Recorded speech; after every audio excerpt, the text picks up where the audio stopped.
కుడి వచ్చిన మీ అందరికీ ప్రభునామంలో వందనాలు చెప్తున్నాను. యేసయ్య నామానికి స్తోత్రం కలుగును గాక. హల్లెలూయా. చాలా సంతోషం. 26వ రోజు ఈ లెంట్ డేస్లో మనం పొరుగువాడిని ప్రేమించుట అనే అంశాన్ని ధ్యానం చేసుకుంటూ వస్తూ ఉన్నాం. పొరుగువాడిని ప్రేమించుట అనేటటువంటి అంశంలో ఇప్పటికే పరిచయాన్ని, వ్యక్తిగత బాధ్యతను, నిన్నటి దినాన సంఘ బాధ్యతను కూడా మనం గుర్తు చేసుకున్నాం. ఇక ఈరోజు మనం చేయాల్సినటువంటి, మనం నేర్చుకోవాల్సినటువంటి మరొక పని, అసలు ఎవరెవరికి మనం ఉపయోగపడాలి, ఎలాంటి వారికి మనం సహాయం చేయాలి, ఈ విధంగా గుర్తుపెట్టుకోనండి. ఈరోజు అంశాన్ని కేరింగ్ ఫర్ ద వీక్ అని పెట్టుకోనండి. బలహీనులకు మనం మన ద్వారా బలహీనులు బ్రతకాలి, బలహీనులైనటువంటి వారు మన ద్వారా బ్రతుకున్నట్లుగా మనం బాధ్యతాయుతంగా కొన్ని సేవలు జరిగించాల్సిన అవసరత ఎంతైనా ఉంది. దీనికి మూలవాక్యంగా అపోస్తుల కార్యాలు 20వ అధ్యాయం 35వ వచనాన్ని మనం చదువుకుందాం. అక్కడ ఏమని రాస్తుందనంటే, మీరును ఇలాగు ప్రయాసపడి బలహీనులను సంరక్షింపవలనని పుచ్చుకొనుట కంటే ఇచ్చుట ధన్యము అని ప్రభువైన యేసు చెప్పిన మాటలు జ్ఞాపకం చేసుకునవలనని అన్ని విషయంలో మీకు మాదిరి చూపి తిని అని చెప్పాను. పౌలు గారు ఈ మాటలు మాట్లాడుతుంటారు. ఆయన ఈ పదం చెప్పటానికంటే ముందు ఈ 32వ వచనం నుంచి మీరు చదువుకుంటూ వస్తే, లేదా 30వ వచనం నుంచి మనం చదువుకుంటుందాం. మరియు శిష్యులను తమ వెంట ఈడ్చుకొని పోవాలనని వంకర మాటలు పలుకు మనుషులు మీలోనే బయలుదేరు. కావున నేను 3 సంవత్సరములు రాత్రింపగళ్ళు కన్నీళ్లు విడిచుచు ప్రతి మనుషునికి మానక బుద్ధి చెప్పి తినని మీరు జ్ఞాపకం చేసుకొని మెలకుగా ఉండండి. ఇప్పుడు దేవునికిని ఆయన కృపావాక్యమునకు మిమ్మల్ని అప్పగించుచున్నాను. ఆయన మీకు క్షేమాభివృద్ధి కలుగుచేయుటకు పరిశుద్ధపరచబడిన వారందరిలో స్వాస్యం అనుగ్రహించుటకు శక్తిమంతుడు.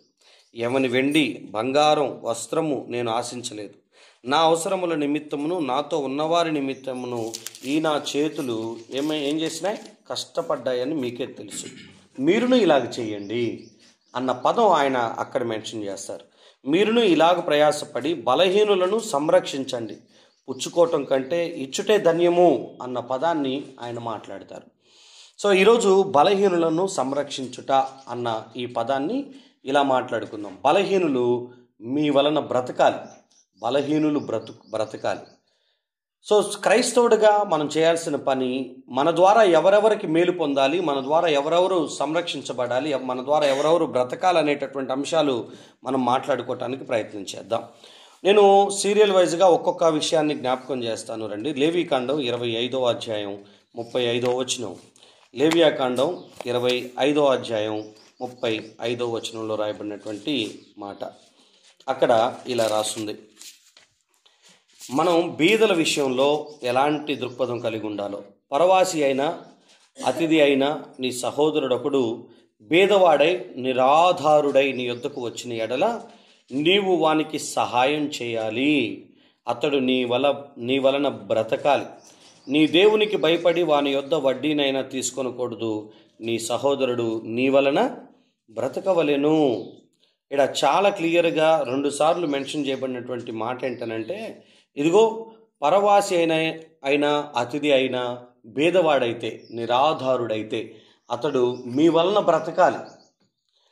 బీదలు నిరాధారులు మన వలన బ్రతకేటట్లుగా మనం వారి విషయంలో కేరింగ్ తీసుకోవాలి. మీరు 39వ వచనాన్ని కూడా మీరు చూస్తే, నీ యొద్ద నివసించు నీ సహోదరుడు బీదవాడైతే నీకు అమ్మబడిన ఎడల వాని చేత బానిస సేవ చేయించుకోకూడదు. వాడు జీతగాని వలెను పరవాసి వలెను నీ యొద్ద నివసించు. సునాద సంవత్సరం వరకు నీ యొద్ద దాసుడిగా ఉండవలెను అన్న పదాలన్నీ మాట్లాడుతూ వారి పిల్లల విషయంలో ఏమేం చేయాలో, వారిని ఏ విధంగా ట్రీట్ చేయాలో అన్న సంగతులన్నింటినీ కూడా అక్కడ మాట్లాడతారు. నేనేమంటానంటే, బీదలైనటువంటి వారు ఖచ్చితంగా మీ వలన బ్రతకాలి. ఇది మొదటగా గుర్తుపెట్టుకోనండి. ఎవరు బలహీనులు అనంటే, బీదవారైనటువంటి బలహీన వర్గం ఎవరైతే ఉన్నారో వారు ఖచ్చితంగా మీ వలన బ్రతకాలి. అంటే మీరిచ్చే సహాయం, మీరు చూపే ప్రేమను బట్టి వారు బ్రతకాలి. మీకు మరొక మాటను కూడా ఈ ధర్మశాస్త్ర గ్రంథంలో మాట్లాడుకుందాం. 15వ అధ్యాయం దగ్గరికి రండి. ద్వితీయోపదేశకాండం 15వ అధ్యాయం 11వ వచనాన్ని మీరు ఒకసారి చూస్తే, దేశంలో బేదలు ఉండక మానరు అని ఆయన మాట్లాడుతూ, అందుచేత నేనును నీ దేశంలో ఉన్న నీ సహోదరులకు దీనులకును బేదలకును అవశ్యముగా నీ చేయి చాపవలనని ఆజ్ఞ ఇస్తున్నాను అనే పదం అక్కడ మాట్లాడతారు. దేవుని ఆజ్ఞ ఏంటనంటే, దేశంలో బేదలు ఉండక మానరు. ప్రతి చోట బేదలు ఉంటారు. ఆ బేదలకి మీరు చేయాల్సిన పని ఏంటనంటే, మీ చేతులు చాపాలి. దీనులకును బేదలకును అవశ్యముగా నీ చేయి చాపాలి అని నీకు ఆజ్ఞ ఇస్తున్నాను అన్నది అక్కడ రాయబడినటువంటి పదం. దేవుని యొక్క ఆజ్ఞ ఏంటి అనంటే, బేదలు మీ వలన బ్రతకాలి, బేదలకు మీ నుంచి చేయి చాపబడాలి. యెషయా గ్రంథాన్ని కూడా ఒకసారి ఓపెన్ చేసి చూడండి. 25వ అధ్యాయం, యెషయా గ్రంథం 25వ అధ్యాయం 3వ వచనం నుంచి చదువుకుంటే అక్కడ ఒక చక్కటి మాట ఉంటుంది.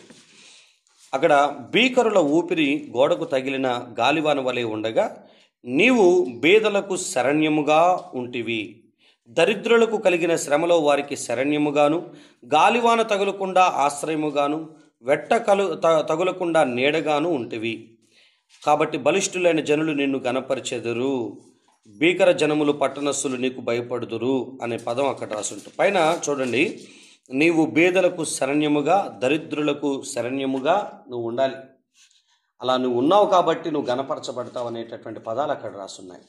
మనము బీదలు మన దగ్గరకు వచ్చి శరణ్యం అంటే మన దగ్గర వాళ్ళు ఆశ్రయం పొందినట్లు, మన దగ్గర వాళ్ళు మేలు పొందినట్లు, మన నుంచి వాళ్ళు సహాయం అనుభవించినట్లుగా మనం ఎల్లప్పుడూ వాళ్ళకి ఒక ఓపెన్ డోర్ లాగా ఉండాలి. కష్టం వస్తే పలానా వ్యక్తి దగ్గరికి వెళ్తే చాలు అనేటటువంటి విధానం రావాలి. సో ప్రతి బేదలకి ప్రతి క్రైస్తవుడు ఒక తెరవబడిన ద్వారంగా ఎప్పుడైనా వీరి దగ్గరికి వచ్చి సహాయం పొందుకోవచ్చు అనేటటువంటి ధైర్యంతో సమాజంలో ఉన్న కొన్ని వర్గాలు, బలహీనమైనటువంటి వర్గాలు, బేదలు అని పిలువబడుతున్న పేద వర్గాలు ఖచ్చితంగా మీ ద్వారా పోషించబడాలి. అది వ్యక్తిగతంగా చేస్తారో సంఘంగా కలిసి చేస్తారో తెలియదు, కానీ ఈ రెండిట్లో మీకు 2 మార్గాలు ఉన్నాయి. సంఘంగా మనం అందరం ఉన్నాం, 10 మంది ఉన్నాం. మీ గల్లీలో, మీ ఆడకట్లలో, మీ చుట్టుపక్కల ప్రాంతాలలో, కొన్ని తాండాల్లో ఎక్కడైతే భేద పరిస్థితుల్లో ఉన్నారో వారి విషయం సంఘం దాకా తీసుకొని రండి. సంఘంతో ముచ్చటించండి. సంఘంలో భారాన్ని పంచుకోగలిగినటువంటి ఒక 5గురో 10 మందో ఉంటారు. ఆ 10 మందిని ఒక ప్లాట్ఫామ్ మీదకి తీసుకొని వచ్చి డిస్కషన్ పెట్టండి.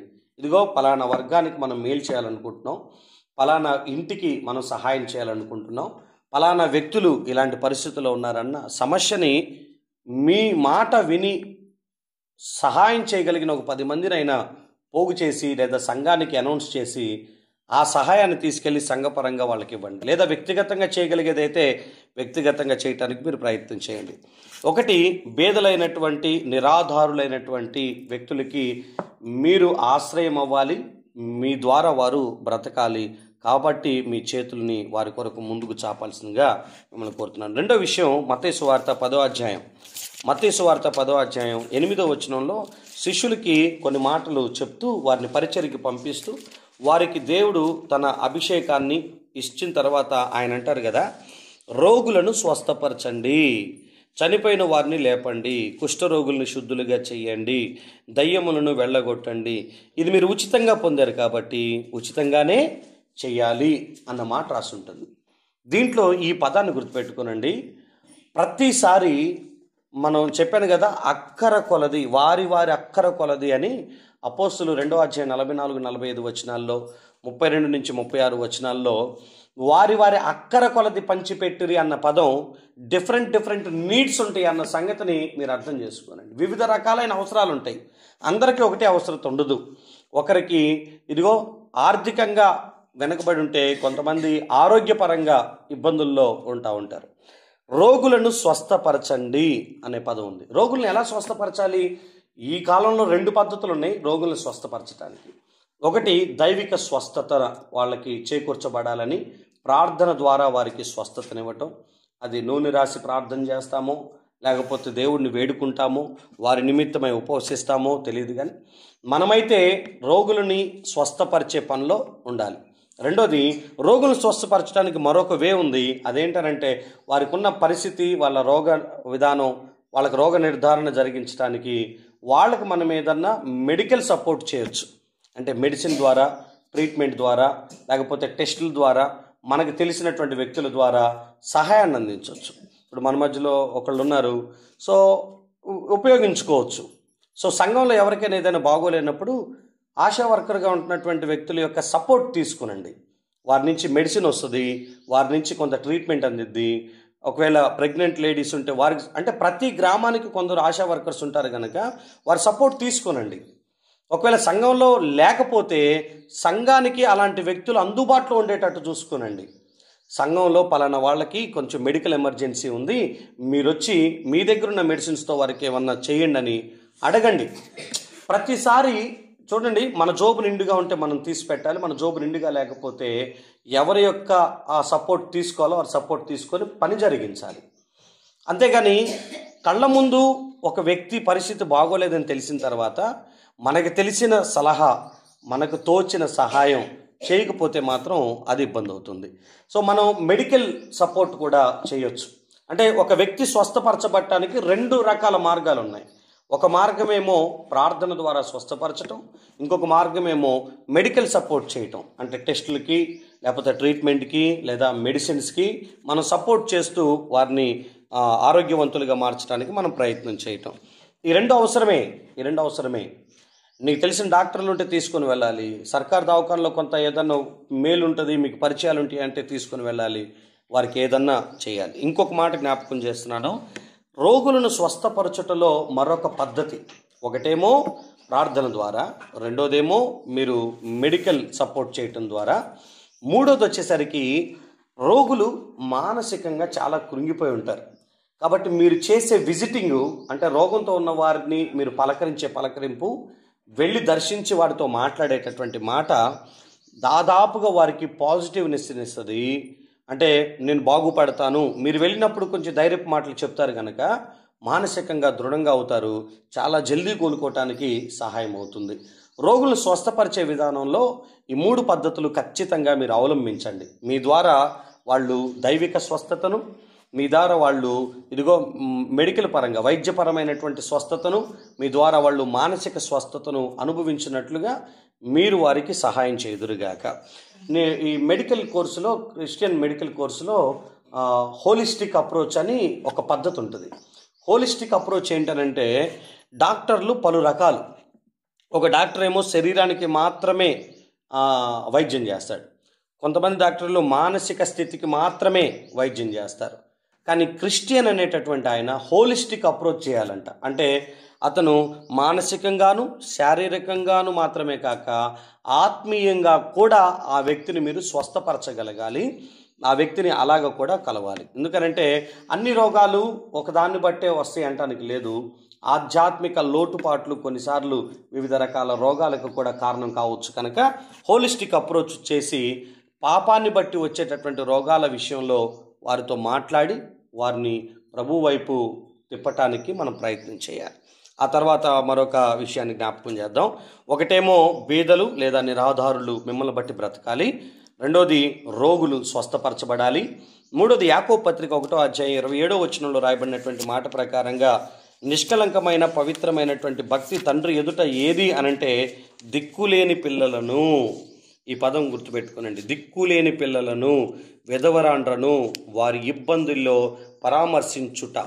ఈ పదం అర్థం చేసుకోండి. దిక్కులేని పిల్లలు అనంటే చాలామంది వస్తారు దీంట్లో. అంటే ఆర్ఫన్స్ వస్తారు, అనాథలైనటువంటి వారు, వారికి ఎవరు లేరు. అనాథలతో పాటు తల్లిదండ్రులున్న ఇంటిని విడిచి స్ట్రీట్ చిల్డ్రన్స్గా బ్రతికేటటువంటి వీధి పిల్లలు కొంతమంది ఉంటారు. వాళ్ళు బస్టాండ్లలో, రైల్వే స్టేషన్స్లో, లేకపోతే ఇంకా ఆయా మార్కెట్ ప్లేసెస్లో వాళ్ళు ఎక్కువగా కనపడతారు. మీరు రోడ్డు మీద వెళ్తున్నప్పుడు చాలా చిన్న వయసు 13, 14 ఏళ్ళు, 15 ఏళ్ళు పిల్లలు అక్కడ కూర్చొని ఏదో మత్తుని తీసుకుంటూ వాళ్ళ విధానంలో వాళ్ళు బ్రతుకుతూ ఉంటారు. చేయి చాపి అడుక్కోవటం అలవాటైపోయింది, చేతి నిండా డబ్బులు రావటం అలవాటైపోయింది, ఇష్టానుసారమైనవి తాగటానికి తినటానికి వాళ్ళ శరీరాలను అలవాటు చేసుకుంటున్నారు.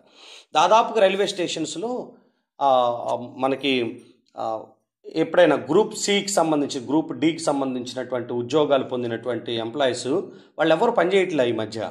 ఈ మాట నేను అనొచ్చో అనకూడదో తెలియదు, కానీ గ్రూప్ డీకి సంబంధించి కొంతమందికి పనులు ఉంటాయి. రైల్వే ట్రాక్ మీద ఏదన్నా శవాలు లేకపోతే జంతువులు గుద్ది చంపబడినప్పుడు ఆ కళేబరాలను తీయటానికి గ్రూప్ డి వాళ్ళు పనిచేస్తారు. లేదా అవి సాఫ్ చేయటానికి, వాటర్ బాటిల్స్ తీయటానికి, క్లీనింగ్ చేయటానికి గ్రూప్ డి ఎంప్లాయీస్కి అదే డ్యూటీ.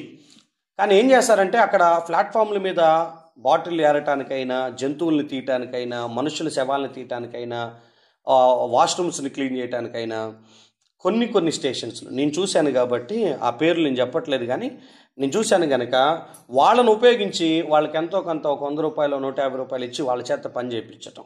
వాళ్ళకి ఏంటంటే ఆ టైంలో ఒక అర్ధగంట పని చేస్తే 100 రూపాయలు వస్తున్నాయి అనుకొని ఆ డబ్బులు తీసుకొని వెళ్ళి తాగటం, అక్కడే పడిపోయి ఉండటం. ఇవన్నీ మేము గమనిస్తూ వచ్చినటువంటి పరిస్థితులు. దిక్కులేని వారు అనగానే అనాథలు వస్తారు, వీధి బాలలు వస్తారు. మేము వాళ్ళందరినీ దాదాపుగా ఒక 10 మందిని కూర్చోబెట్టి వాళ్ళకి ఛాయ్ ఇప్పించి మాట్లాడుతున్నాం. కొంతమంది ఆ మత్తులో ఎలా పడితే అలా ప్రవర్తిస్తున్నారు, కానీ ఒక వ్యక్తి మాత్రం కొంచెం మర్యాదగా మాట్లాడుతున్నాడు.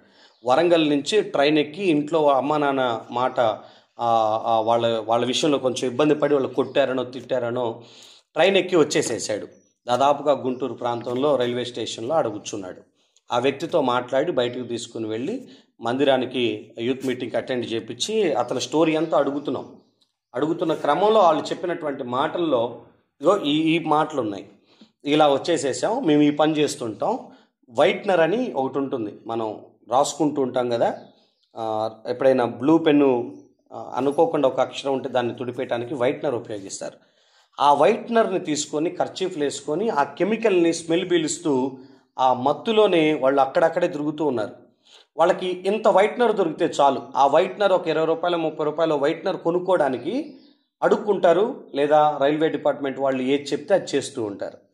వాళ్ళకి ఇంక వేరే పని లేదు, వారిని పట్టించుకునే వాళ్ళే లేరు. మనం చూడం, కానీ సమాజంలో చాలామంది ఇలాగే ఇంట్లో నుంచి పారిపోయి వచ్చిన వాళ్ళు చాలామంది ఉంటారు. ఇలాగే దిక్కులేని పరిస్థితులు చాలామంది ఉంటారు. ఉండటానికి ఇల్లు ఉండదు, తినటానికి తిండి ఉండదు, కట్టుకోవటానికి బట్ట ఉండదు.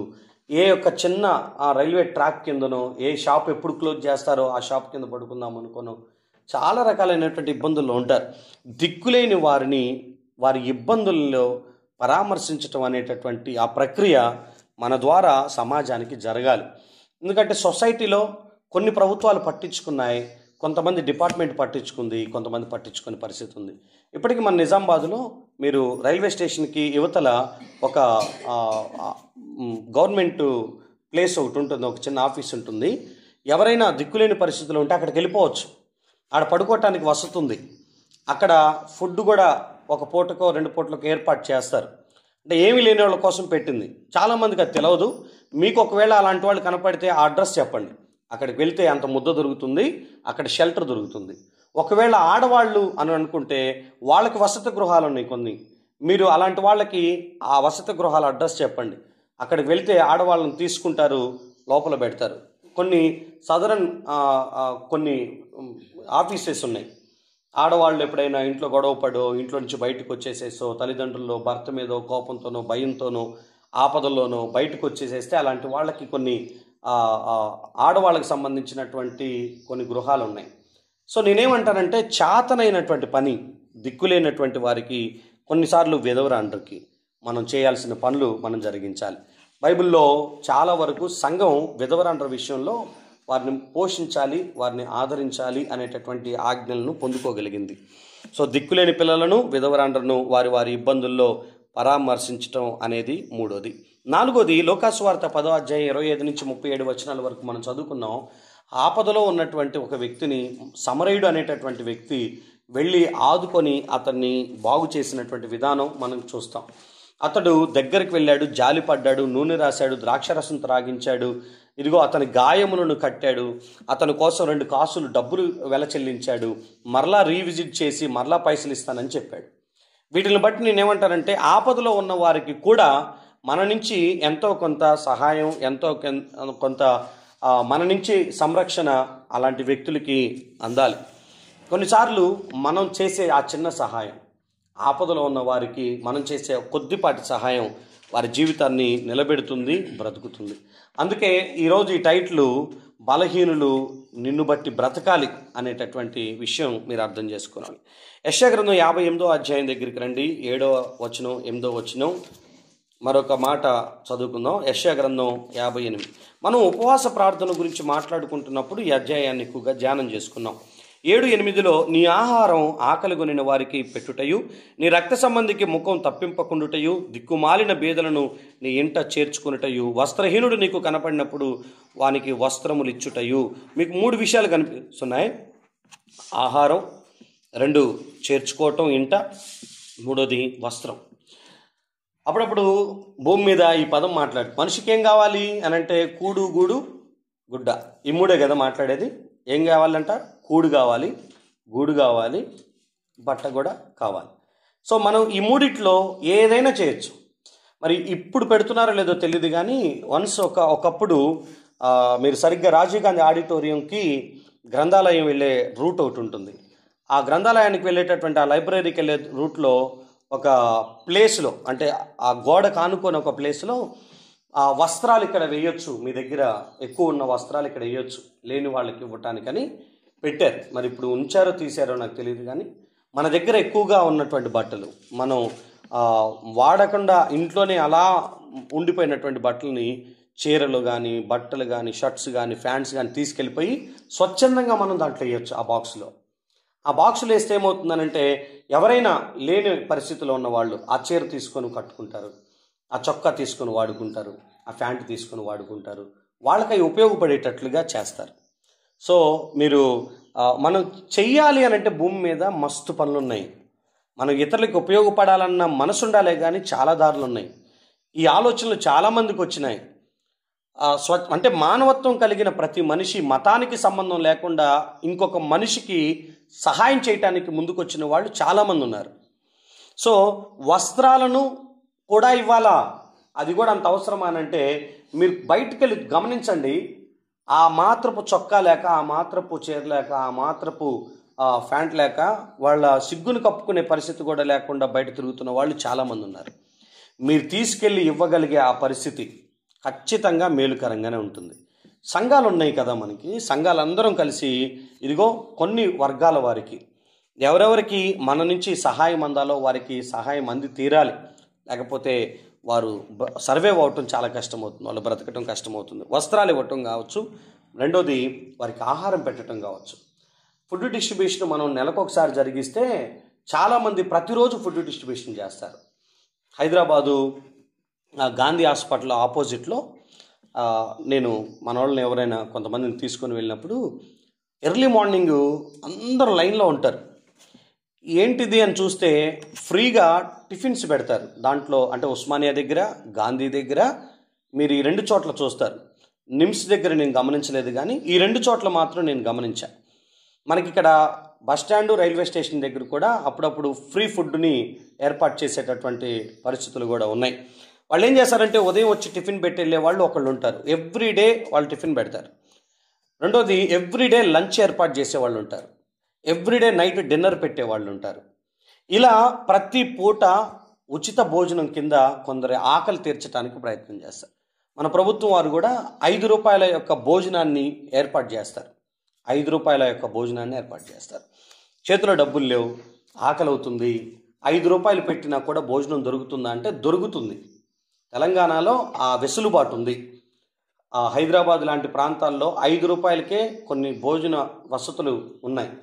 గాంధీ హాస్పిటల్లో పెడతారు, మీరు బయటికి వెళ్ళినా కూడా రోడ్ల మీద ఉంటాయి. సరిగ్గా హైటెక్ సిటీకి దగ్గరలో ఆ మెట్రోకి కొంచెం యువతల ₹5 భోజనం ఒక సైడ్కి బస్ షెల్టర్ లాగా ఉంటే దాంట్లో పెడతారు. అంత పప్పు ఇస్తారు, అంత అన్నం పెడతారు. నువ్వు ఇంకా తినాలనుకుంటే ఇంకొక ₹5 ఇస్తే ఇంకా పెడతారు. నేనేమంటారంటే ప్రభుత్వాలు ఆ పనిచేస్తున్నాయి, స్వచ్ఛంద సంస్థలు ఆ పనిచేస్తున్నాయి, అంటే NGOs. మరి మందిరాల్లో ఉన్నటువంటి మనం, దేవుని బిడ్డలైనటువంటి మనం ఆజ్ఞ ఇవ్వబడి కూడా మనం ఆ పని జరిగించకపోతే కష్టం. లేఖనం మనతో చెప్పింది మీరు ఖచ్చితంగా ఇతరులకు ఆకలి తీర్చమని. సో మీకు దీని ద్వారా బెనిఫిట్ విషయం మాట్లాడేటప్పుడు అసలు మత్తయి 25 మాట్లాడదాం అనుకుంటున్నాను కానీ మీరు నేను ఆకలితో ఉన్నప్పుడు నాకు ఆహారం పెట్టారా అని ప్రభు యొక్క ప్రశ్న. సో మనం ఆహారం పంచే విషయంలో, ఆహారం ఇచ్చే విషయంలో, వస్త్రాలు ఇచ్చే విషయంలో, కొందరిని చేర్చుకునే విషయంలో వెనకాట రాదు. చివరిగా మరొక మాటను కూడా చెప్పి ముగిస్తాను. రండి, రోమపత్రిక 15:1. ఇంకొకళ్ళు రోమ 14:1 చదవండి, ఒకళ్ళేమో 15:1 చదవండి. రోమిలికి రాసిన పత్రిక 15:1. కాగా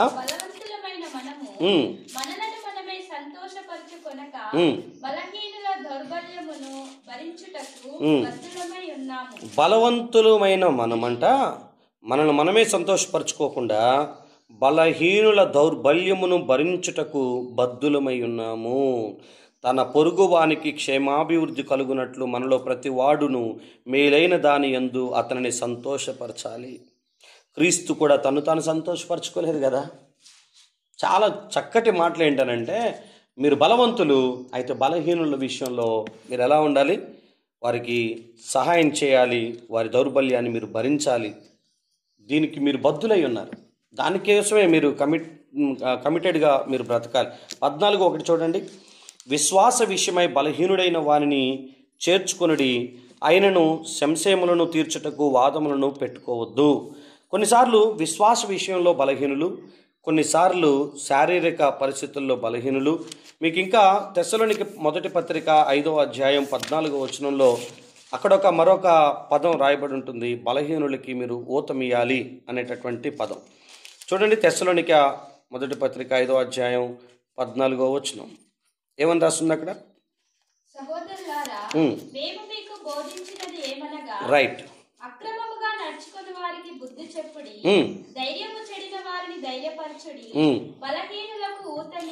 బలహీనత అనేది శారీరకంగానే ఉండదు, ఆధ్యాత్మికంగా కూడా ఉంటుంది. విశ్వాస విషయంలో బలహీనులు, ఇదిగో శారీరకంగా బలహీనులు, పని విషయంలో బలహీనులు, వాళ్ళు ఆర్థిక విషయాల్లో బలహీనులు. కొన్నిసార్లు బలహీనతలు అనేది ఇది అని చెప్పడానికి వీల్లేదు కనుక ఆత్మీయ బలహీనత కలిగినటువంటి వారిని, బలం కలిగినటువంటి విశ్వాసులు వారిని బలపరచాలి. వారి విషయంలో మనం ఒక బాధ్యతను తీసుకోగలగాలి.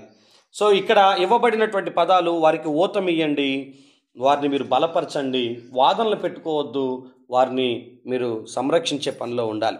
బలహీనులను, ఆహారం లేని వారికి, వస్త్రం లేని వారికి, ఆపదలో ఉన్నవారికి, దిక్కులేని వారికి, విధవరాండ్రకు, రోగులకు, బీదలకు, నిరాధారులకు మనము సపోర్ట్గా నిలబడాలి. మన ద్వారా వాళ్ళు బ్రతకాలి. So caring for the week అనేటటువంటి ఈ సబ్జెక్ట్ని, ఈ విషయాన్ని మీరు సరిగ్గా అర్థం చేసుకొని మీ ద్వారా ఇంతమంది బ్రతకాల్సినటువంటి అవసరత ఉంది అన్న. ఇవన్నీ చేయాలంటే మన వల్ల అవుతుందనంటే అవుతుంది ఖచ్చితంగా. ఎందుకు నేను ఈ మాట అంటున్నానంటే, చెయ్యాలన్న మనసుంటే చాలు, మన గుప్పెళ్ళను నింపగలిగేటటువంటి ప్రభు మనకున్నారు. మనం ఏదైనా సరే చేయగలుగుతాం.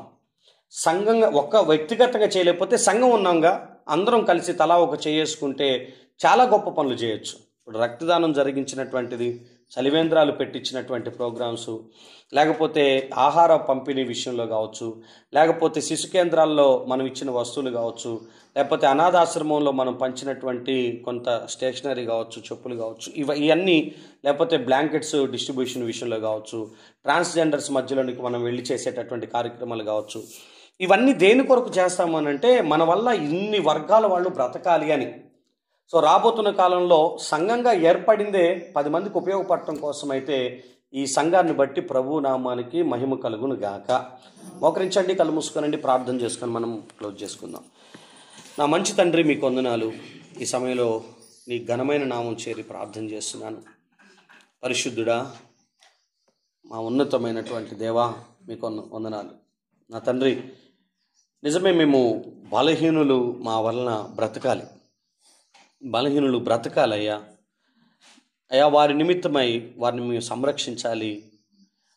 బీదలు, నిరాధారులు దేశంలో ఉండక మానరు, వారి కొరకు మా చేతులు చాపాలని మీరు ఆజ్ఞాపించారు. మా వలన వాళ్ళు బ్రతకాలని మీరు కోరుకున్నారు. అయ్యా, వారికి మేము శరణ్యంగా ఉండాలి ప్రభువా. వారు మమ్మల్ని ఆశ్రయించగలగాలి. ప్రతి క్రైస్తవుడు, ప్రతి సంఘం బీదవారికి తెరవబడిన ద్వారంగా ఉందురుగాక నాయన. ఎప్పుడైనా ఏ వేళైనా వీరి తలుపు తడితే మాకంత తిండి దొరుకుతుంది, ఆకలి తీర్చబడుతుంది అన్న ధైర్యం వారికి రావాలి. ఓ ఓ మా కుటుంబాలు అలా ఉండునుగాక నాయన. సహాయం చేయండి నా తండ్రి, కృప చూపండి. బీదలు నిరాధారులు మాత్రమే కాక రోగులు మా వల్ల స్వస్థపరచబడాలి అయ్యా. దిక్కులేని వారు, విధవరాండ్రు మా వలన ఆదరించబడాలి, ధైర్యపరచబడాలి. ప్రభువా, ఆపదలో ఉన్నటువంటి వారు మా వలన అయా వారు బ్రతకాలి. ప్రభువా, మేము ఏం చేయగలిగితే ఇంకొకళ్ళు మా ద్వారా మేలు పొందుతారో అవన్నీ మేము జరిగించినట్లుగా కృప చూపమని ఈరోజు ఈ మాటలు తెలియపరిచినందుకే వందనాలు చెల్లిస్తూ యేసు నామములో ప్రార్థన అడిగి పొందుకొనుచున్నాము తండ్రి. ఆమేన్.